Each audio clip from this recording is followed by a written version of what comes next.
I'm sorry for your loss.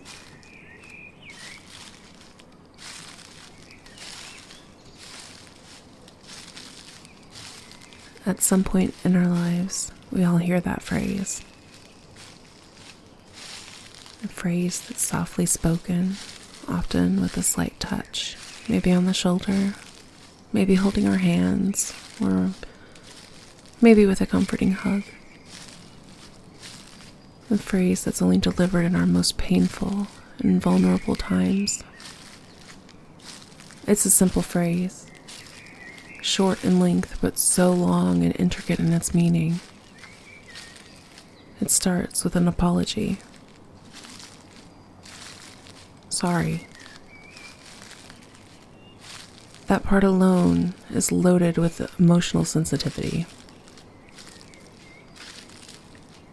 It conveys an empathy in the speaker, a realization and response that they know your current situation only too well. They're not apologizing for something they have done or said.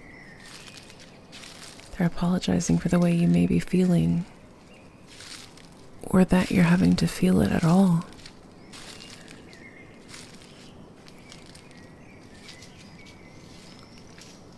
Then comes that reference to your loss. We've all lost something, right? Our keys,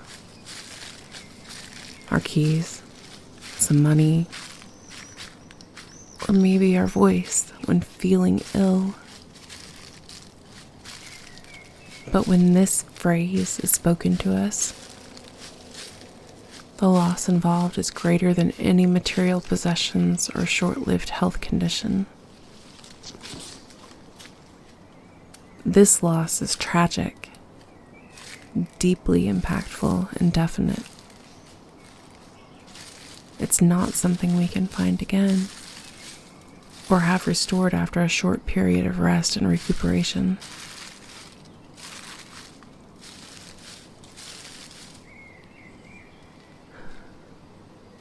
So that's the first thing I want to say to you. That short but meaningless phrase. I'm sorry for your loss. And I mean it. I genuinely do. I know we don't have any other connection than a few clicks on the internet that allowed me to post this and then for you to listen, but I truly am. Deeply, truly sorry that this tragic event has happened in your world. At times like these, there's nothing really that can be said that will ease the pain you may be feeling. No words of comfort will provide the intended relief. The impact of your loss is just too great to be penetrated by just a few well-meaning words.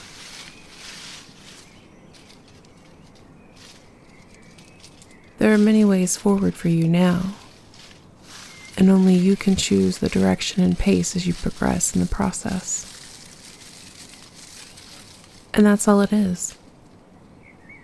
A process. There may be smaller, separate processes involved. The process of acceptance, the process of grieving, the process of recovery. But that's all it is. A process. And I want to give you a few things to think about that may just help as you go through your own process. A few things that have helped me and many others before. They may not help right now, but they will in time. That's the first thing to remember. This process will take time. The length of time this will take is impossible to say, but honestly, the length of time it takes cannot be defined. Each and every one of us will need our own length of time for this process. And that's okay.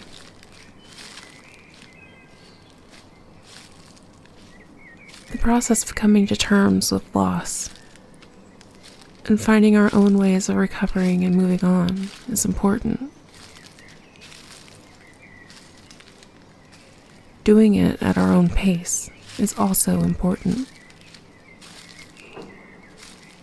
Try not to let yourself feel that you should be feeling better by now.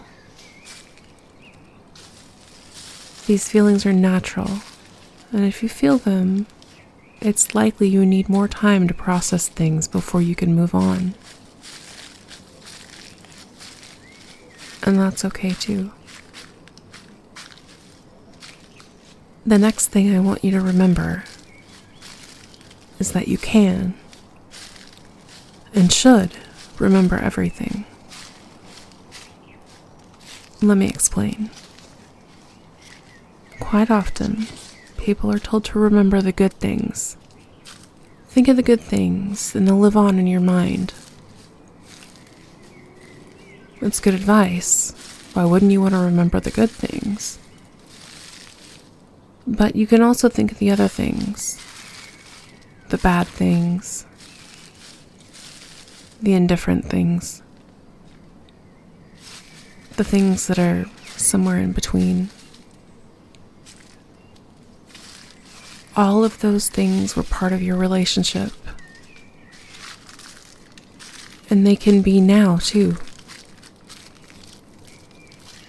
Every aspect of your experience can and should be remembered. It shaped you then, and it can shape you still. You lived it. They lived it. Keep it all in as a whole, and think of each specific aspect as and when you want or need to. The last thing I want you to remember may be a difficult one to hear, especially right now when things are sensitive and raw. But it's important, and you need to keep it in mind. I'm very aware that this may touch a nerve, that it might be too early in your process, that it might sound trite or insensitive. But I need to say it, and you need to hear it, no matter how hard it may be to take in. At some point, maybe soon, maybe in the future, you'll need to know this, so I'll say it. Safe in the knowledge that it helps, and that you need it. Ready? Okay. You're still here, and you need to live your life.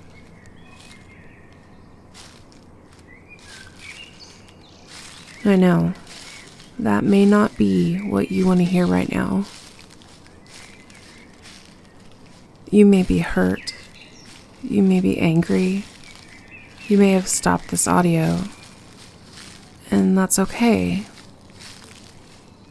But it's true. And you need to remember that. Maybe not right now, but at some point in your process, you'll need to do it. To move on with your life. The plans, the dreams, all the things you wanted and told yourself or others that you would do. To live your life. That's all we get, right? Our life. And all the ways we are involved in other people's lives. All the things you should remember about your time with the one you lost. That was your lives together, right? You have others. And they have you to build those memories and experiences with. Their lives. Your life.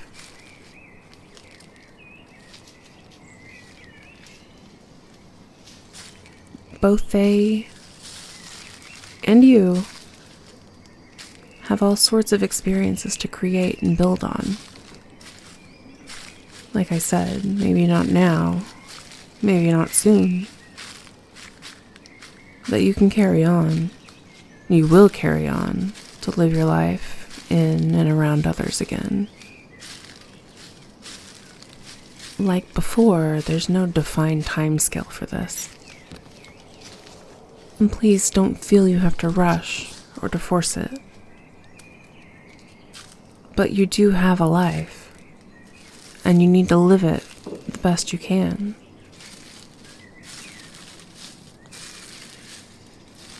I hope you're still here and still listening, because I want to say one last thing before I go.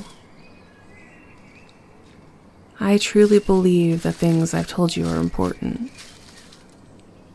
and that they can help you now and as time goes on. But I want to repeat one little phrase, the most important little phrase you can hear right now. I started with it, and I'll end with it. It's simple but deep. It's short but emotionally huge. It's real and heartfelt.